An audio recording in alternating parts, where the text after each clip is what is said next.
Anjir, nggak ada orang. Iya, jadi Kok makin banyak? Gila. Ini rambut siapa?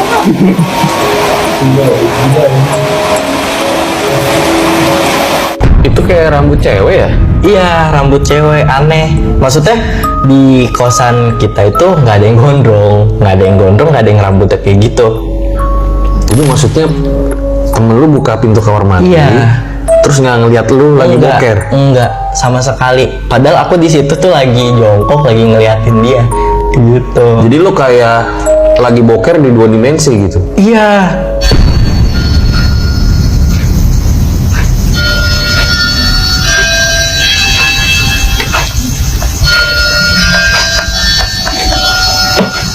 Sekarang di samping gua udah ada Bro Rizky nih yang Iya.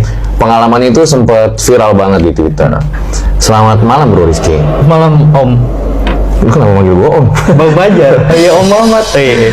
Jadi cerita lu ini kan viral banget ya. Iya. Sampai-sampai YouTuber terkenal aja tuh kayak Nancy Judge ngangkat cerita lu. Pernah kepikiran nggak bakal viral kayak gitu? Enggak sih, awalnya kayak cuman pengen ceritain ke temennya temen, terus bingung kan platform apa nih. Ya udah di Twitter aja. Ternyata booming gitu, sampai banyak banget yang baca. Terakhir tuh ada 2 miliar insight di itunya di Twitter. 2 juta Baca. maksud lu? Iya 2 juta, 2M. Nah, Iya gitu. dan katanya setelah Nancy Judge angkat cerita lu, itu lu diganggu sama sosok penghuni kosan tersebut? Enggak sih, bukan setelah. Jadi sewaktu tweetnya viral itu sempat diganggu di rumah, kena teror lah. Saya take down kan Twitternya daripada kenapa-napa. Terus abis itu si Nancy Judge itu nge-up lagi. Sebenarnya kayak takut aja dia kenapa-napa gitu. Sebenarnya ya mungkin karena aku take down Twitter. Rumah lu kan jauh sama kosannya. Iya emang. Jadi setelah viral itu lu diganggu lagi? Tapi cuman waktu pas viral aja, 2 hari viral booming itu. Dan tadi gue denger katanya yang baca tweet lu itu banyak juga yang digangguin. Banyak kayak ada yang pernah kesurupan. Pas baca tweetnya? Ada temanku hampir semua temen dekatku tuh kena. Ada yang dimimpiin lah, ada yang dilemparin sesuatu gitu. Ih, kok bisa gitu ya? Kalau buat kalian yang belum tahu nih, jadi Bro Rizky ini pas cerita di Twitter itu selalu ceritanya ada video-video yang direkam tuh saat kejadian horornya. Iya. Lu mikir apa ya? Lagi ngalamin horor malah lu rekam-rekam? Enggak, kayak temen-temenku tuh kan banyak yang nggak percaya gitu loh kalau aku cerita. Terus ya udah akhirnya kayak mindsetku tuh aku tanem. Oke, kalau ada begini-gini udah standby gitu. Terus beberapa kali ya dapet gitu. Jadi pengen buat buktiin doang gitu ya? Iya, cuman buat buktiin doang kalau ya ini gue diganggu nih gitu. Ngebungkam itunya. Berarti udah 4 tahun di kosan berhantu tersebut. Iya. Udah banyak banget dong cerita horor ya? Banyak lumayan. Udah ngalamin. Oke deh kalau gitu ditahan dulu ceritanya. Nah sebelum gue lanjutin jangan lupa di Om Mamat Season 3 ini kita punya pelukis hantu, dimana dia di studio 5 RJL tuh lagi melukis nih sosok apa yang lagi dibicarain sama Rizky nih selama podcast. Jadi nanti di akhir video bakal ada tuh sosok hantunya. Jadi langsung aja. Awal kisahnya itu waktu pertama kali kuliah tahun 2017. Di situ saya ngetes di suatu kampus di daerah Jogja. Nah, lagi nyari-nyari kosan, pas banget di belakang kosannya itu ada kosan rame. Di situ emang ngincer kosan itu ya. Ya udah, akhirnya saya ngekos di situ sampai akhir saya kuliah gitu. Terus awal mulanya itu dari hari pertama aja tuh udah ditunjukin. Awalnya saya nggak ada pikiran negatif atau pikiran yang kayak gimana ya. Maksudnya ya tenang-tenang aja, nggak ada apa-apa. Itu ngekos di kamar sendiri? Iya, sendiri. Saya sendiri ngekos di situ. Itu tuh kan kalau kosan saya itu bentukannya O ya. Bentukannya O, kotak-kotak. Nah, di seberang sana, seberang balkon ada kamar. Kamarnya itu gelap, dalamnya gelap, tapi pintunya kebuka lebar banget. Aku liatin kan, kayak ini orangnya kemana, padahal tadi siang baru kenalan. Pas aku makin liatin, keluar sosok kakek-kakek nunjukin dirinya, dan itu tuh nggak ada nggak pakai baju, bisa kelihatan kayak tulang rusuknya tuh kelihatan, ininya nggak ada, maaf, alat vitalnya gitu. Kayak kayak kalau dilihat-lihat tuh kayak Titan, tapi dia cuma nongol ke depan terus udah, abis itu masuk lagi ke gelap gitu. Maksudnya alat vital yang ada gimana? Nggak ada, lurus aja, tapi dia telanjang. Oh, dia berdiri di depan balkon. Iya, seberang balkon gitu. Ya, terus abis itu saya udah mikir kayak, wah berarti pengen kenalan nih, pengen nunjukin kalau lu ditinggal di sini nggak sendirian, ada penunggu lain gitu. Di situ ada teman-teman kampus loh. Ada banyak, itu tuh malah lagi rame. Dan tapi emang karena hari pertama belum kenal siapa-siapa, jadi ya nggak belum berani ngomong kayak ke anak-anak lain gitu. Terus habis itu tuh saya pernah ngalamin juga ketemu teman saya, tapi bukan teman saya. Itu sebenarnya 2 kali sih pernah ngalamin hal-hal kayak gitu. Yang paling pertama itu, jadi saya habis beli makan mau ke kosan. Nah, teman saya ini papasan sama saya, tapi aneh gitu loh. Dia nyengir kayak nyengir serem gimana sih. Terus waktu aku bilang, "Dak, lu kemana?" gitu, "mau kemana?" Dia tuh nggak jawab sama sekali, cuman senyum doang. Pas aku nyampe ke kamar kosan di atas, ternyata pintunya dia kebuka lebar, ternyata ada orangnya. Pas aku bilang, "Itu lu yang di depan bukan sih, anjir, gue tadi ketemu sama yang bentukannya kayak lu," gitu. "Enggak Ki, enggak, gue dari pagi belum mandi gitu, nggak keluar sama sekali." Anjir, ketemu yang mirip gitu loh. Itu malam posisi? Iya, itu malam. Temen lu tuh bener-bener sama? Bener, dari bajunya, dari celananya, kacamatanya, segala macam. Cuman anehnya itu dia tuh tipe orang yang kalau keluar kemana-mana selalu pakai motor, nggak pernah jalan gitu. Jadi kayak aneh banget gitu. Ketemunya tuh di mananya? Depan kosan. Emang lagi sepi? Iya, emang daerah situ sepi, gelap gitu. Itu. Terus pernah juga kalau ketemu yang mirip gitu juga. Jadi ada temennya temen gua, dia itu di depan pintunya temen gua. Bener-bener di depan pintu, jidatnya tuh nempel ke pintu.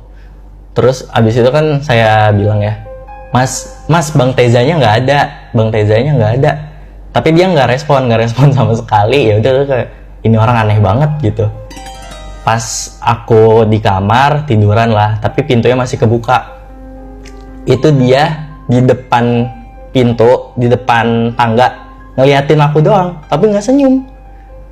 Cuman matanya tuh kayak kosong, matanya kosong, terus udah turun. Habis itu aku langsung ngechat Bang Teza kan, "Bang, temen lu ke kosan nggak?" gitu. Dia kirim selfie sama temennya. Ini temen gue samping gue. Terus gue juga pengen ngalamin yang menurut gue ini tuh yang bikin gue sampai sekarang di kos tuh selalu standby HP kalau ada hal-hal yang berbau mistis gitu.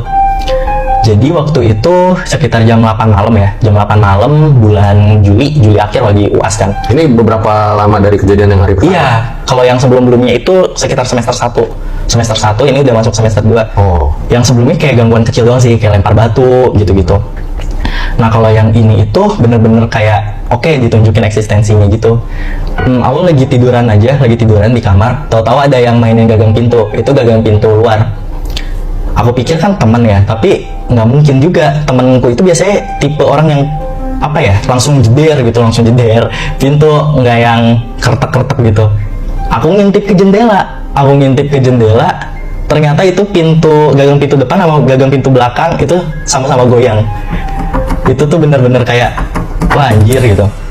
Terus ya udah, habis itu saya tidur, besoknya ketemu temen, Saya ceritain tuh yang masalah semalam yang gagang pintu.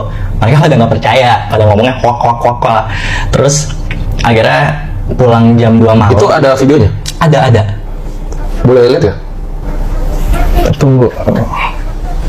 Ada videonya mas? Ini yang Ada. pertama banget ya lu rekam ya? Iya, jadi waktu itu ini mas. Woi siapa tuh? Halo?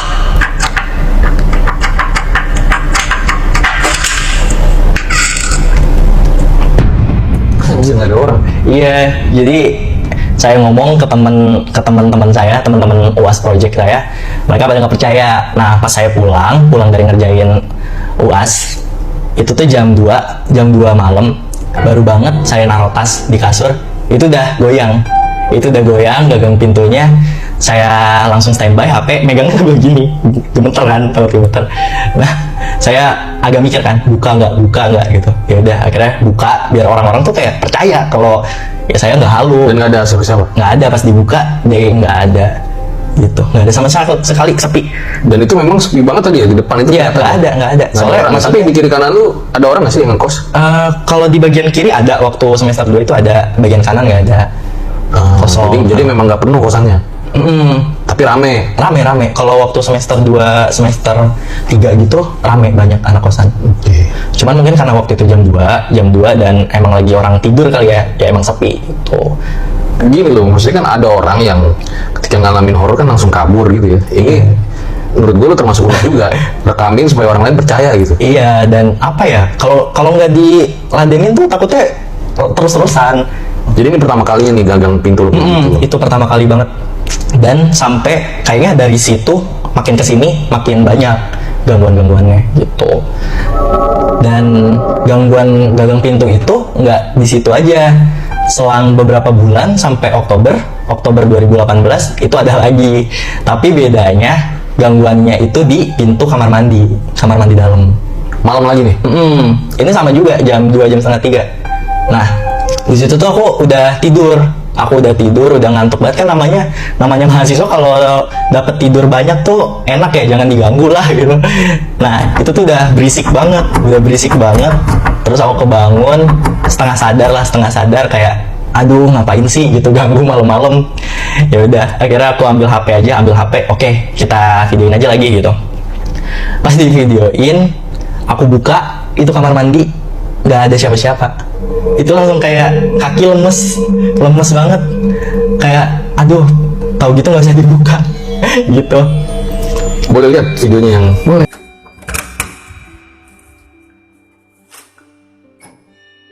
Anjir, nggak ada siapa-siapa ya. Iya, nggak ada. Tapi lu kurang kerjaan juga. Udah tahu siapa yang ada di kamar mandi lu jam 2 pagi. Soalnya Iya. pintunya lu kunci kan, pintu kamar lu. Pintu kamar dikunci. Tapi Secara logika kan siapa yang mau masuk kamar mandi? iya, emang udah pikiran pasti bukan manusia gitu.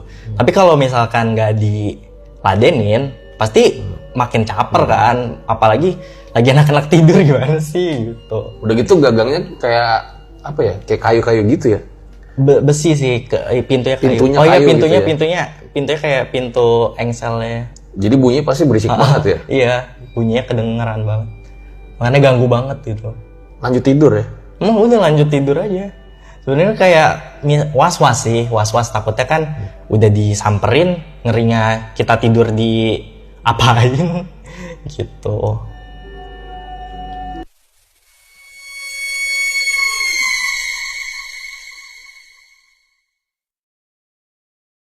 Pernah juga sekali aku ngalamin, waktu itu malam kan. Ini tuh udah masuk ke semester 3.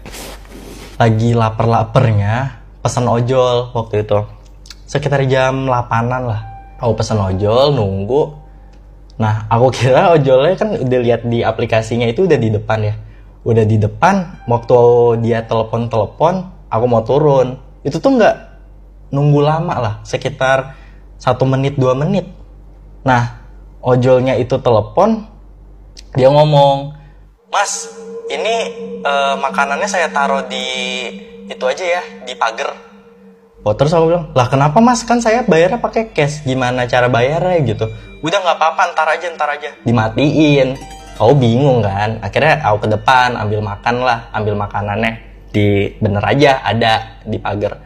Nah, sekitar 2 jam dia tuh balik nge-WA aku. Ini yang tadi ojol tadi, boleh kirim aja transfer gitu. Yaudah, akhirnya aku transfer, aku nanya, Mas kenapa tadi kok buru-buru banget? Maksudnya kan aku bayar cash. Nah, ternyata dia ceritain pas dia nungguin aku ke bawah, ada yang ngetawain di balkon gitu. Dan pernah juga sekali di semester 3 itu aku tuh kan ada perlu ya sama teman kosan. Nah, agak malas juga kan nyamperin ke kamarnya. Akhirnya aku foto kamarnya, apa gelap, apa ada orangnya apa enggak. Pas aku foto, aku lihat hasilnya, jreng, bener ada kayak sesosok hitam. Itu tuh kecil nggak tinggi, sebalkon.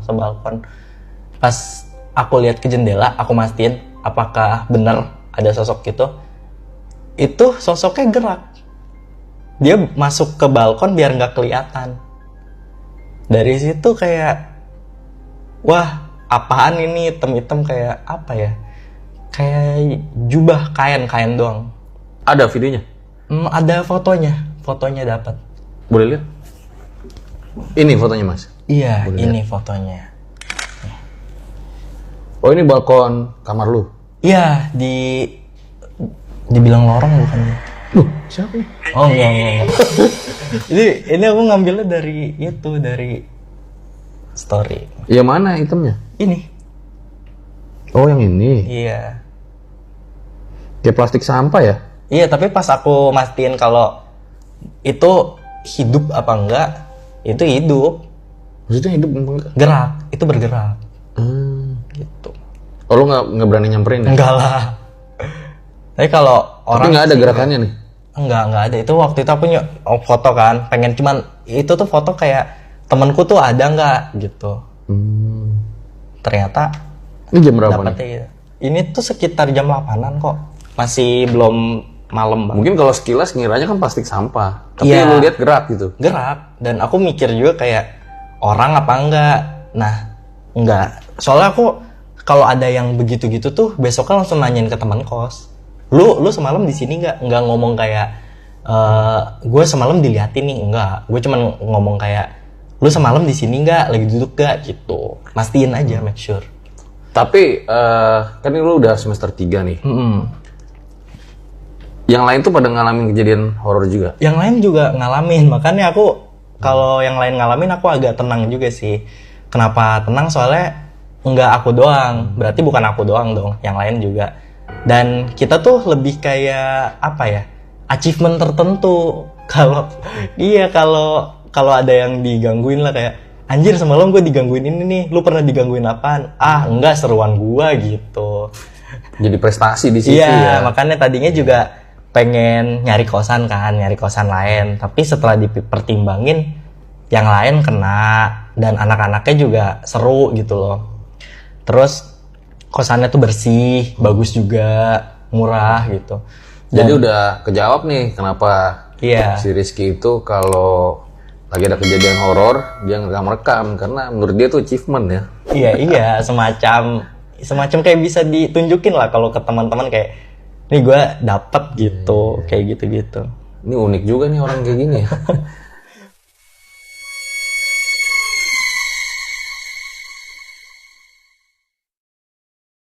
Nah bro, itu kan pengalaman lu banyak banget tuh ya. Iya. Ada nggak sih yang paling seremnya tuh selama ngekos di situ?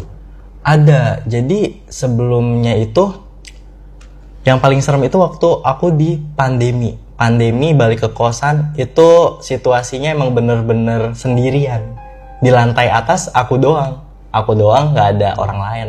Berarti ini udah masuk semester akhir ya? Iya, dari awal yang gayet pintu itu semester 3, semester 2, semester 3 langsung ke pandemi itu nggak ada apa-apa. Mungkin karena orangnya banyak jadi gangguannya dikit lah, cuman nggak intens banget. Nah waktu pandemi baru gangguannya intens. Di situ kan aku posisinya main laptop itu langsung ke jendela ya mas ya, langsung ke jendela kebuka, pintu kebuka biar adem lah. Nah Di situ aku nongol sebentar pas lagi main.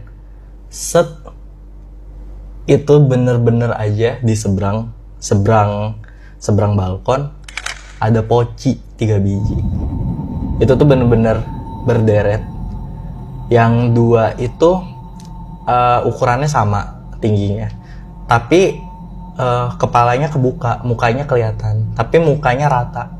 Nah, ada satu yang di paling kiri itu dia tinggi, agak lebih tinggi daripada yang 2 itu. Ya tapi mukanya ketutup sama kain kafan gitu. Nah, di situ aku udah kayak ini udah nggak bener. Kalau diliatin yang semacam kayak gitu berarti takut kan kenapa-napa. Udahan main gamenya sambil callan, itu masih dalam callan, masih teleponan ke temanku Kiki gitu, Siki namanya temanku. Aku di rumahmu dulu ya, sebentar aja, nginep dulu. Udah, nggak usah nanya kenapanya, aku di rumah kamu aja bentar. Nggak banyak gerak gitu, aku langsung ngambil sweater, ngambil kunci motor, cabut itu langsung.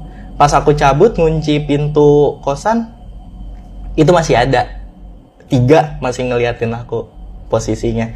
Sampai ke bawah, ngambil motor, narik motor, aku agak ngeliat ke atas, itu masih ada. Dia masih ngeliatin. Sosok pocongnya kayak gimana, bisa lebih dijelasin nggak? Pocong biasa kayak di film. Kain kafannya nggak terlalu apa ya, agak kusam, udah agak kusam. Nah yang 2 ini ukurannya sama, dia tuh mukanya nggak ada, tapi bagian mukanya dikebuka. Kalau yang satu lagi agak tinggi. Apa hitam gitu kulitnya? Nggak ada, putih, halus kayak apa ya, kayak tembok, bener-bener kayak tembok. Kalau yang tinggi itu dia mukanya itu nggak kebuka, bener-bener kebekem sama kainnya gitu. Gue dengar katanya lu sempet nangis pas di telepon itu. Iya, itu tuh kayak pertamanya nangis baru diliatin yang begituan. Soalnya aku kayak mikir takut banget gitu loh. Maksudnya pocong itu kan hal yang nanti kita meninggal, kain kafan gitu, aku ngeri aja gitu. Nah, aku nginep di rumah temenku, nangis lah, cerita segala macem. Soalnya udah lemes banget, itu udah di tahap kayak anjir diliatinnya beginian, apa nggak yang lain gitu. Lebih serem dari yang sebelum-sebelumnya, bukan takabur, tapi emang kenyataan lebih serem. Aku sekitar 4 hari nginep di rumah temenku itu. Sampai 4 hari lu? Iya, soalnya saking nggak berani. Dan aku mutusin nginep di kosku lagi, balik lagi lah ke kos. Itu tuh udah baru 2 hari, banyak banget lebam di sini, pundak, di dada, di perut, hitam-hitam gitu ya? Iya, kayak apa ya, kayak habis ditonjok, ungu gelap, wajir gitu. Tapi anehnya itu nggak berasa sama sekali, nggak ada rasa sakit, nggak ada rasa hampir panas. Seluruh tubuh? Nggak hampir sih, kayak cuman di punggung ada, di pundak ada, di dada ada, di perut ada, paha ada, gitu. Itu lu foto nggak? Ada sih fotonya, tapi yang bagian sini doang. Boleh lihat? Wah, anak sekarang apa-apa difotoin ya. Mana ya? Ini jadi foto lebamnya ya? Iya, tapi itu yang bagian leher. Ini setelah lihat sosok 3 pocong itu? Setelah lihat 3, tapi aku mutusin untuk balik lagi ke kosan gitu. Kayak bisa dicupang ya? Iya, anehnya juga gitu. Tapi lebih gelap. Tapi lebih, kalau nggak di foto kayak cakar gitu. Tapi itu di leher. Kalau di sini itu lebam gitu. Bukan ulah temen lu yang ini? Enggak. Astagfirullah. Enggak. Nah, setelah lebam kayak gitu, ya udah. Tapi aku kayak udah main fisik. Tapi mikir aja kalau ya udahlah nggak apa-apa gitu. Aku tuh kayak positive thinkingnya bentar lagi sidang. Karena ini udah mikir Iya. masa-masa akhir lu.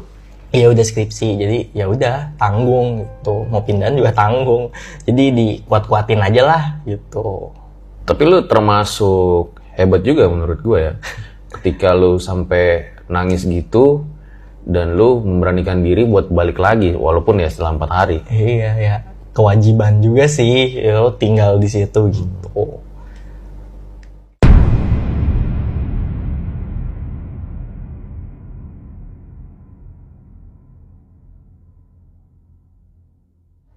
Pernah juga mas di masa-masa pandemi itu, temanku itu kan dari Klaten ya, dia tuh mau minjem barang kalau nggak salah, mau minjem barang atau dia mau nganter barang gitu. Nah Klaten sama Yogyakarta itu kan sekitar 45 menit ya jaraknya. Nah dia nyampe kosan tuh bener-bener udah nyampe depan kamar dia pucet langsung cabut. Jadi maksudnya aneh gak sih, jauh-jauh baru nyampe kosan langsung pergi gitu. Jadi di posisinya tuh di kamar tuh ada temanku satu lagi namanya Zono, dia di kasur, aku di depan kamar mandi. Nah kalau dia di depan kamar nggak berani masuk, itu mukanya pucat langsung cabut lah. Aku ya aneh banget nih orang. Nah terus setelah itu beberapa menit kemudian dia ngechat ke aku, katanya sampingmu ada yang dadah Ki, nenek-nenek dadah pejabat gitu gini gitu. Jadi kata dia itu udah nggak wajar sih gitu. Jadi nenek-neneknya dadanya kayak gimana, boleh dicontohin? Gini kayaknya dadah pejabat kayak gini ya, apa gini dadah lah pokoknya. Ini apa sosok nenek yang pernah lo lihat itu? Iya nenek-neneknya kayaknya satu subjek doang, nggak ada lagi itu setauku. Lo nanya nggak perawakan nenek-neneknya gimana? Perawakannya kayak nenek biasa sih. Ada yang ngomong itu campuran kayak kunti, tapi wujudnya nenek. Dia pakai baju merah kayak daster, malah ada motifnya. Tapi rambutnya gimbal gitu. Jadi justru di masa-masa pandemi ini pengalaman lu malah serem semua ya? Iya. Dibanding yang dari awal. Iya. Karena udah fisik sama ditongolin juga. Sampai apa ya, gerakin bendanya lebih parah gitu. Kalau sebelum-belumnya kan mungkin karena ya balik lagi orangnya banyak, anak kosannya banyak. Kalau di situ ya aku sendirian gitu.